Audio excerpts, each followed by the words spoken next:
क्या कोई राजा अपने कुछ तारीफें लिखवा कर इतिहास में महान बन सकता है, या फिर कुछ जमीनें दान दे करके अब उस अपने रीजन में, अपने क्षेत्र में अपनी पकड़ को पुख्ता कर सकता है? इन्हीं सब बातों को दोस्तों आज हम देखेंगे। नमस्कार दोस्तों, मैं हिंदू प्रताप सिंह, आप सभी का स्टडी विद कॉन्सेप्ट में हार्दिक स्वागत अभिनंदन है। दोस्तों आई होप आपको ऑडियो वीडियो सब कुछ विजुअल होगा, किसी प्रकार की कोई समस्या नहीं होगी। तो अभी हमने आपको जो शुरुआत में बताया उसको आज वही हम लोगों का मतलब आज पूरे क्लास का उद्देश्य होगा, उसको हम लोग कंप्लीट करने का प्रयास करेंगे। तो दोस्तों एक बार थोड़ा सा क्विक रिवीजन करा देते हैं। लास्ट वीडियो हम लोगों ने, इसके पहले 2 वीडियो हो चुके हैं। इमरजेंस ऑफ डायनेस्टी के बारे में हमने बताया, एडमिनिस्ट्रेट किंगडम्स, और कल हमने चोल इंस्क्रिप्शन, मैंने लास्ट में चोला चोला कर रहा था, लेकिन इसको मतलब इंग्लिश में चोला लिखा रहता है, लेकिन हिंदी में जो है कि चोल पढ़ा जाता है। तो जो चोल इंस्क्रिप्शन में आप देखेंगे तो व्यक्ति है, व्यक्ति को क्या बोलते हैं? Force labour. इससे एक बात पता चलता है, कहीं न कहीं समाज में अनइक्वलिटी तो रही होगी, कहीं न कहीं समाज में अनइक्वलिटी रही होगी, जिसको किसी वर्ग के लोगों को जो है कि आपको फोर्स किया जा रहा है। यानी ये आज का समझ लीजिए, जिसको हम लोग बधुआ मजदूर के नाम से जानते हैं, बॉन्डेड लेबर, ये एक प्रकार से उसको हम लोग व्यक्ति कहा करते थे, फोर्स लेबर ना। बधुआ मजदूरी में तो किसी को फोर्स करके पकड़ के लाया जाता है, सिर्फ और सिर्फ उनको दिहाड़ी के नाम पर उनको भोजन दिया जाता है, उससे से उनको सारा अपना वर्क कराया जाता है। कदमाई क्या करता था, क्या होता था? लैंड ग्रांट होता था। दोस्तों आज हम लोग का ये चर्चा के विषय नहीं, हम लोग आज देखेंगे जो हमने भी शुरुआत में बताया, क्या कोई राजा अपने इतिहास को, यानी अपने इतिहास को, अपनी तारीफों को लिखवाकर इतिहास में महान बन सकता है, या फिर जमीन के कुछ टुकड़े जो है कि अपने जो कि सबऑर्डिनेट होते थे उनको, या फिर ब्राह्मणों में दान करके अपने आप को मजबूत अपनी स्थिति में बना सकते हैं। इन्हीं सब चीजों को आज हम लोग देखने का प्रयास करेंगे। तो दोस्तों प्रशस्ति का मतलब होता है प्रेज होता है। क्या दोस्तों? प्रशस्ति का मतलब होता है प्रेज, यानी किसी के प्रशंसा में लिखी गई या कही गई बातें। जैसे इसमें जो है कि प्रशस्ति में कहा जाता है, प्रशस्ति कंटेंस, क्या कहा जाता है कि प्रशस्ति contains details of ruler but did not या फिर doesn't to be literally be true, but literally be true। यानी इसका मतलब ये हुआ कि इसमें जो कि किसी एक राजा के बारे में आपको विस्तृत जानकारी तो मिलती है, लेकिन इस बात की कोई गारंटी नहीं है कि ये जो कही गई बातें हैं वो वास्तविकता में अपने आप में सही है। यही प्रशस्ति का मतलब कि किसी राजा के बारे में प्रशंसा की गई है, और प्रशंसा दोस्तों हमेशा किसी न किसी उद्देश्य से किया जाता है। एक तो प्रशंसा देखो 2 तरीके से हो सकता है प्रशंसा, या तो रूलर जो समय का किंग्स हुआ करते थे या राजा जो हुआ करते थे, हो सकता है थोड़ा सा कठोर जैसे हो, वैसे जो मोनार्किकल सिस्टम आपको अगर मैं बताऊं कहूँ तो आप इस बात को सोचिए और समझिए, जो राजा हुआ करते होंगे मोनार्किकल सिस्टम था, यानी आप राजा के विरुद्ध तो कुछ बोल नहीं सकते, यानी आपके पास एक ही ऑप्शन रहेगा। जैसे आज के जैसा डेमोक्रेसी नहीं है कि आप कुछ भी आप आराम से अपने जगह बैठ के फोन उठाए, कैमरा उठाए, रील बनाए, सब कुछ अपने विचार को रख सकते हैं, लेकिन उस समय ये सारी टेक्नोलॉजी भी नहीं थी। और दूसरी बात, हम राजा के विरुद्ध कुछ बोल भी नहीं सकते थे। अगर राजा के विरुद्ध कुछ बोल रहे हैं तो समझिए आप राजा से अपने एक तरीके से दुश्मनी ले रहे हैं, जानकारी देने को लिए इनवाइट कर रहे हैं उनको। तो दूसरी बात तो क्या होता था, अच्छा जो ये लिखा जाता है, अच्छा सब लोग, ये नहीं कि हर लोग सोए कि राजा की बड़प्पन ही करेंगे, नहीं। अच्छा ऐसा होगा कभी कभी जो इतना बड़ा साम्राज्य का राजा बना हुआ है, कहीं ना कहीं उसमें कुछ तो काबिलियत रही होगी ना, तो उस बात पे हम लोग नहीं जाते, फिर और इतना समझते हैं कि जो प्रेज होता है, प्रशस्ति का मतलब होता है प्रेज, और प्रेज का मतलब कि प्रेज यानी किसी के बड़प्पन में लिखी गई बातें, उसी को क्या बोलते हैं, प्रशस्ति। अच्छा, लास्ट वन क्लास में हम लोग देखा था समुद्रगुप्त के बारे में, प्रशस्ति जो प्रयाग प्रशस्ति के में, उसमें समुद्रगुप्त भी देखने को मिल जाते हैं, जहांगीर भी देखने को मिल जाते हैं, और आपके क्या बोलते हैं, मौर्य साम्राज्य की भी वहां से देखने को मिल जाए, यानी कई रूरल को वहां पे आपको प्रशस्ति में उनकी जो है कि प्रेज यानी अप्रिसिएशन देखने को मिल जाता है। तो दोस्तों ये बात आपको समझ आ गई होगी। अब मैं आपको बताने चल रहा हूँ कि प्रशस्ति किन लोगों के द्वारा लिखा जाता था दोस्तों। तो जो प्रशस्ति written by the learned brahmanical, learn Brahmin, जो पढ़े लिखे ब्राह्मण वर्ग के लोग हुआ करते थे, जो पढ़े लिखे ब्राह्मण वर्ग के लोग हुआ करते थे, उनके द्वारा जो है कि प्रशस्ति लिखी जाती थी। और कहीं न कहीं जो प्रशस्ति लिख रहे थे उनका किंग के जो है कि आपका एडमिनिस्ट्रेशन में, उनके एडमिनिस्ट्रेटिव में उनका बहुत बड़ा या काफी हद तक योगदान भी हुआ करता था। ऐसे लोग ही प्रशस्ति को लिखा करते थे। मतलब इस जब वो लिखेंगे तो थोड़ी सी उनकी बात में ऑथेंटिसिटी तो दिखनी चाहिए ना। अब भले ही आप पूरा उनकी स्तुति ही कर रहे हैं, लेकिन उसमें आपको थोड़ी सी ये बातें दिखनी चाहिए कि आप सोर्स ऑफ इंफॉर्मेशन है क्या। तो सोर्स ऑफ इंफॉर्मेशन क्या था कि वो जो है कि एक पढ़ा लिखा ब्राह्मण है, वो कहीं न कहीं राजा के साथ उठन बैठन एडमिनिस्ट्रेशन में, प्रशासनिक व्यवस्था में उनकी महत्वपूर्ण भूमिका निभा रहा है। तो वो जो है कि वो व्यक्ति, ऐसे लोग जो कि प्रशस्ति लिखा करते। तो मैंने आपको बताया प्रशस्ति किन लोगों के द्वारा लिखा जाता था। प्रशस्ति का मतलब क्या है। अब दोस्तों वो जो लर्न ब्राह्मण था, जो पढ़े लिखे ब्राह्मण वर्ग के लोग हुआ करते, जो इनकी प्रशासनिक इकाई में भी राजा की सहायता करता था। अब इसके बदले में वो भी तो कुछ चाहेगा ना कि हमको कुछ भी राजा की तरफ से, वो भी तो किसी उम्मीद में ही होगा। तो राजा जो है कि राजा उसको जो है कि जब वो प्रशस्ति लिखता था उसके बदले में उसको लैंड ग्रांट्स मिलता था। लैंड ग्रांट्स में क्या ये खासी बात होती थी, यहाँ से वो जो है कि टैक्स को टैक्स को कलेक्ट कर सकता था, टैक्स को कलेक्ट कर सकता, और जो टैक्स कलेक्ट करता है वो राजा को ट्रेजरी में नहीं जाता था। यानी यही लैंड ग्रांट्स हुआ करता था। और एक बार बताता हूँ, जो लैंड ग्रांट हुआ करता था ना, अच्छा इसको कैसे, जैसे आपके चोल इंस्क्रिप्शन में बताया गया है कि चोल इंस्क्रिप्शन में आप एनसीईआरटी में देखेंगे तो वहां पे एक पैराग्राफ में लिखा गया है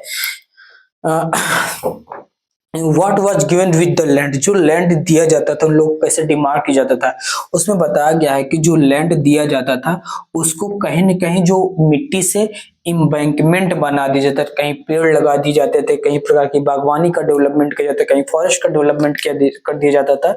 इन सभी चीजों से जो लैंड ग्रांट दिया गया है उसको जो है कि राजा के साम्राज्य से थोड़ा सा डिफरेंट कर लिया जाता था, अलग कर लिया जाता था।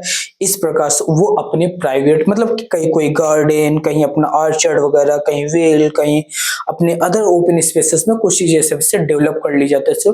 जो लैंड ग्रांट हुआ करता था उसमें जो है कि ये आपका उसको टैक्स नहीं देना पड़ता था, यहाँ से ये टैक्स कलेक्ट करके अपनी इंडिपेंडेंट लाइफ को एंजॉय करते थे। अब दोस्तों इसी प्रकार से लास्ट क्लास में हम लोगों ने समुद्रगुप्त की प्रशस्ति के बारे में देखा था। आज हम नागभट्ट के प्रशस्ति के बारे में देखेंगे। इसमें जो है कि एक नागभट्ट की प्रशस्ति की एक एग्जाम्पल दिया गया, उनकी जो है कि यहाँ पे जिक्र किया गया है। तो नागभट्ट के बारे में ये बात कहा जाता है कि नागभट्ट जो है कि जैसे ही वो जब वो राजा यानी जब वो राजकुमार ही था, तब जो है कि तभी ही उसके बहुत सारे ऐसे आसपास को जो पेरिफेरल किंगडम हुआ करते थे। प्रशस्ति, अच्छा ये जो प्रशस्ति लिखे जाते थे इनका लैंग्वेज क्या होता था, ये एक प्रकार से प्रशस्ति जो होता है ये संस्कृत में लिखा जाता था। किसमें दोस्तों, संस्कृत में लिखा था। किसमें, संस्कृत में लिखा जाता था। एक बात और ये याद रखेंगे, ये जो है कि संस्कृत में लिखा जाता था। ठीक है, तो ये इसमें जो है कि एक फाउंड इन द एक प्रशस्ति है जो आपके ग्वालियर में मिलता है। कहाँ पे दोस्तों? ग्वालियर में। अब इसको मैं इरेज करता हूँ, फिर से आपको लिखता हूँ, उसके बाद आपको और बातें मैं समझाने का प्रयास करता हूँ। आई होप अभी तक जो आपको बताया वो बातें पूरी स्पष्ट होंगी, किसी प्रकार को कोई समस्या नहीं होगी। अगर आपको कोई बात नहीं समझ आती और अपना आप स्वतंत्र है, थोड़ा सा अपना कोऑपरेट कर मतलब मेरे साथ थोड़ा कोऑपरेट करें, जो चीज़ आपको सही लग रही है उसको सही दर्शाएं, जो चीज़ें थोड़ा सा सुधार करने की जरूरत है उसको बताएं, मैं उसको सुधार करूं और अच्छे से बेटर क्लास में जो हम और अच्छे से बेटर से इस क्लास को डिलीवर कर पाए, तो इसमें आप मेरी थोड़ी सी सहायता और अपनी भूमिका भी निभा सकते हैं। तो डेमोक्रेसी का मतलब भी होता है कि पार्टिसिपेटरी डेमोक्रेसी होना चाहिए ना, पार्टिसिपेटरी अट्रैक्टिव क्लासेस होने चाहिए कि जिसमें हम और आप अपने आप को बेटर कर लेंगे। लेकिन हाँ, ये गारंटी के साथ कर रहा हूँ दोस्तों, जो आपको लेक्चर डिलीवर किया जा रहा है इसमें आपको किसी भी प्रकार की कोई समस्या नहीं होनी चाहिए। और दूसरी बात यह है कि जो चीज आपको बताया जा रहा है वो सब ऑथेंटिसिटी के साथ ही बताई जा रही है। ठीक है, तो दोस्तों एक बात और मैं समझता हूँ, एक बात क्या बताने वाला था। अच्छा हाँ, हम लोग क्या देखते हैं, ग्वालियर ग्वालियर आज कहाँ है? एमपी में है। यहाँ पे एक प्रशस्ति है जो है कि नागभट्ट के बारे में। किसके दोस्तों? नागभट्ट के बारे में। किसके? नागभट्ट के बारे में। अच्छा, नागभट्ट जो है कि ये इस प्रशस्ति में लिखा गया है। अच्छा, इसकी लैंग्वेज क्या है? संस्कृत है। अच्छा, इस प्रशस्ति में ये बात बताई गई है, लिखी गई है और ये बात समझाई गई है कि जैसे जो कि नागभट्ट जो है कि जब प्रिंस हुआ करते तभी इनके आसपास के ऐसे मतलब इस तरीके से इनकी स्तुति की है। देखो कैसे स्तुति की कि जैसे वो प्रिंस बनते हैं, आसपास के जितने भी मतलब कि और आसपास के जो राजा थे वो जो है कि अपने आप को इनके फिल एंड डाउन कर जाते हैं, इनके अंदर या इनके सबऑर्डिनेट के अधीन हो जाते हैं। और दूसरी बात, इन्होंने कहाँ कहाँ युद्ध जीता ये भी बताते हैं कि इन्होंने चक्रा युद्ध, चक्रा युद्ध किसको कहा जाता था उस समय? चक्र ही won the victory over the चक्रा युद्ध, यानी आज का कन्नौज। क्या था? कन्नौज था। उसको इन्होंने उस पे इन्होंने विक्ट्री गेन की है, उस पे क्या की उन्होंने? विक्ट्री गेन की है। दूसरी बात, अच्छा इन्होंने और कहाँ कहाँ चक्रा युद्ध? कन्नौज पे। अब कन्नौज के बारे में हम लोग देखेंगे जब एक समय जब अशोक हुआ करते थे, मौर्य पीरियड था, गुप्त पीरियड थे या पोस्ट गुप्त पीरियड थे, उस समय जो है कि अब पाटलिपुत्र का खूब योगदान हुआ करता है। लेकिन धीरे धीरे देखेंगे ईस्टर्न से वेस्टर्न की तरफ जो है कि शिफ्टेड हो रहा है, यानी जो गंगा का जो रीजन था, गंगा रीजन था, वहां पे ट्रेड सेंटर डेवलप हो रहा। धीरे धीरे यमुना की दोआब रीजन वाले हम लोग, यमुना के जो आसपास के पेरिफेरल रीजन है वहां पे जो है कि पावर हाउस जो है कि ट्रेड सेंटर डेवलप हो रहा है। तो इसके बारे में हम लोग देखेंगे। आप इसको भी देखिए, जब मैंने आपको हिंट दिया, अब इस बात को सोचिए कि यार एक समय तो पाटलिपुर आज का पटना जो है कि गंगा नदी किनारे, यहाँ पे जो है कि ट्रेड सेंटर हुआ था, यहाँ कैपिटल हुआ करता था। चाहे मौर्य साम्राज्य, चाहे गुप्त साम्राज्य, चाहे पोस्ट कॉलोनियल हो, चाहे पोस्ट मौर्य पीरियड हो, यहीं पे सारे लोगों ने राज किया। लेकिन ऐसा क्या हुआ 16-17 सेंचुरी में कि कन्नौज को एक ट्रेड सेंटर के रूप में देखा जाने लगा। और कन्नौज का इसमें क्या डेवलपमेंट हुआ कि ऐसा रीजन है जो कन्नौज जो है कि उस समय सभी जो रीजनल पावर थे उस पे जो है कि कब्जा करने के लिए प्रयास कर रहे। तो उन्होंने वही कहा कि चक्रा युद्ध जो है कि जो कन्नौज को जीता था। अच्छा, और कहाँ जीते थे? और था अनर्थ आज कहाँ था? अनर्थ वाला रीजन, अनर्थ आज का गुजरात में, इसको उन्होंने जीता। किसको जीता? अनर्थ गुजरात को जीता, पार्ट्स ऑफ गुजरात में है। और दूसरी बात जिसको वंग जीता, वंग इसको सबऑर्डिनेट का, ये कहाँ है? बंगाल में है। तो अनर्थ हो गया, वंग हो गया। उसके बाद और देखेंगे, अब देखेंगे किरात। अच्छा, फॉरेस्ट, किरात किसे बोलते हैं? Forest people. जो लोग किरात को सबऑर्डिनेट का जो लोग फॉरेस्ट पीपल, इसको बोलते हैं फॉरेस्ट पीपल। तो फॉरेस्ट पीपल अनर्थ हो गया, वंग हो गया, किरात हो गया। जो फॉरेस्ट पीपल, इनको भी इन्होंने सबऑर्डिनेट किया। यानी देख रहे हैं कि इनकी स्थिति किस तरीके से, अगर वत्स हुआ, मालवा हुआ, जो वत्स वाला रीजन था, Vatsa and Malwa, these peoples are also under the subordinate of the Nagabhata, यानी ये वाले रीजन भी इनके अंतर्गत आ गए। तो अंग अगर ऐसे एग्जाम पूछा अगर अंग कहाँ है, पार्ट्स ऑफ गुजरात, तो वंग कहाँ है, आपका है बंगाल में। किरात कहाँ है आपका, फॉरेस्ट पीपल, जो that people which that people who lived in forest areas. तो ये बात समझनी है हमको। तो मैंने आपको वंग बता दिया। अच्छा, टैक्स भी हुआ करते थे, टैक्स टैक्स टैक्स, इसको भी इन्होंने सबऑर्डिनेट किया अपने अंतर्गत, यानी। तो इस तरीके से दोस्तों इनकी स्तुति की गई थी, यही है प्रशस्ति। और नागभट्ट के बारे में सारी चीजें इसमें दर्शाई गई हैं, बताई गई हैं। आई होप आपको अभी तक मैंने जो डिलीवर करने का प्रयास किया ये बातें आपको समझ आई होगी। प्रशस्ति के बारे में मैंने आपको बताने और समझाने का प्रयास किया, अभी तक किसी प्रकार की कोई समस्या नहीं होगी दोस्तों। तो इसके हम लोग थोड़ा सा आगे चलने का प्रयास करते हैं और देखते हैं कि अगला टॉपिक हमारा क्या है। तो ठीक है दोस्तों, तो उन्होंने किसको किसको सबऑर्डिनेट किया, चक्रा युद्ध कन्नौज को मैंने साफ साफ लिख दिया, अनर्थ पार्ट्स ऑफ गुजरात में, वंग आपको पार्ट्स ऑफ बंगाल देखने को, वत्स मालवा एंड मत्स्य इन सब रीजन को भी, और किरात है, इन सभी को दोस्तों इन्होंने अपने सबऑर्डिनेट किया। एक बात और समझेंगे दोस्तों, इसमें आप देखेंगे सीआरटी में जो ये सब रिकॉर्डेड है, इस किसमें दोस्तों, कॉपर प्लेट, क्या है, कॉपर प्लेट होता था उसी इंस्क्रिप्शन में ये सभी चीजें। अच्छा, इंस्क्रिप्शन जो होता कॉपर प्लेट में, इसको जो है कि कहीं न किसको रिकॉर्ड करके रखा गया है, किसमें देखो दोस्तों, कॉपर प्लेट में। और एक बात समझेंगे, ये बात समझेंगे क्या मेडिवल हिस्ट्री को समझने के लिए क्या सिर्फ और सिर्फ प्रशस्ति ही है, या फिर जो ब्राह्मण वर्ग के लोग, या पर्टिकुलर ब्राह्मण वर्ग के लोग जो उनके पेज में लिखा जाता है, क्या यही सोर्स ऑफ इंफॉर्मेशन? नहीं, आपको दूसरा एग्जांपल देखने को मिल जाएगा, कलहन। किसके बारे में दोस्तों, कलहन कौन था, कलहन। कलहन के बारे में देखो, इन्होंने जो है कि इन्होंने एक पोयम लिखा है, किसमें दोस्तों, एक पोयम लिखा है। अच्छा, ये पोयम जो है कि किसके बारे में है, हिस्ट्री ऑफ कश्मीर, किसके बारे में है, हिस्ट्री ऑफ कश्मीर। अच्छा, इस दोस्तों यहाँ पे तो स्तुति नहीं की गई है, तो यहाँ पे स्तुति नहीं की गई, यानी जो कलहन ने जो अपने कश्मीर के इतिहास को बताने का प्रयास किया, इन्होंने जो है कि इंस्क्रिप्शन का यूज किया है, जो और ट्रेवलर अकाउंट थे उनके, जो कि ट्रेवलर अकाउंट थे, आई विटनेस के अकाउंट को, इन सभी चीजों को दोस्तों उन्होंने प्रयोग करके ये जो है कि कश्मीर के इतिहास को लिखते हैं। एक बात इस एग्जांपल से एक बात ये समझ आती है कि मिडवल हिस्ट्री में एक तरीके से एक तरफ आपको देखने को मिल जाता है जहां प्रशस्ति लिखी जाती थी, और एक तरफ आपको ऐसे भी सोर्सेस देखने को मिल जाते हैं जहां पे जो है कि अपने पोयम के माध्यम से जो है कि एक निष्पक्ष व्यक्ति, एक निष्पक्ष पोएट जो है कि पोयम के माध्यम से किसी पर्टिकुलर रीजन के इतिहास को लोगों को जो है कि प्रत्यक्ष रूप से दिखाने का प्रयास कर रहा है विदाउट एनी एडवांटेज।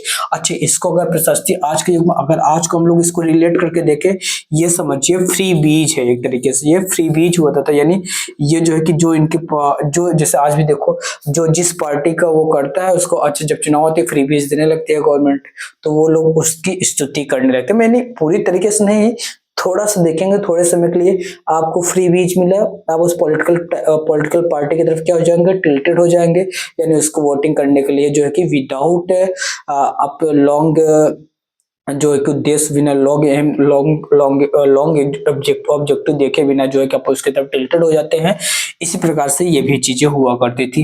तो मैंने एक बार बता दिया, कलहन ने जो है कि अपने जो इतिहास को लिखा, इन्होंने जो है कि लॉन्ग संस्कृत पोयम लिखा है, और इन्होंने जो है कि कश्मीर के इतिहास को कश्मीर के शासक के बारे में लिखा है, और इन्होंने जो इतिहास को लिखा है किसका प्रयोग करके, इंस्क्रिप्शन का प्रयोग किया है, और डॉक्यूमेंट का प्रयोग किए हैं, और जो कि आई विटनेस और ट्रेवलर के जो अकाउंट हुआ करते थे, इन सभी चीज को प्रयोग से दोस्तों इन्होंने इस इतिहास को इन्होंने लिखा है। आई होप अभी तक मैंने आपको जो बताने और समझाने का प्रयास किया इसमें किसी प्रकार कोई समस्या नहीं होगी दोस्तों।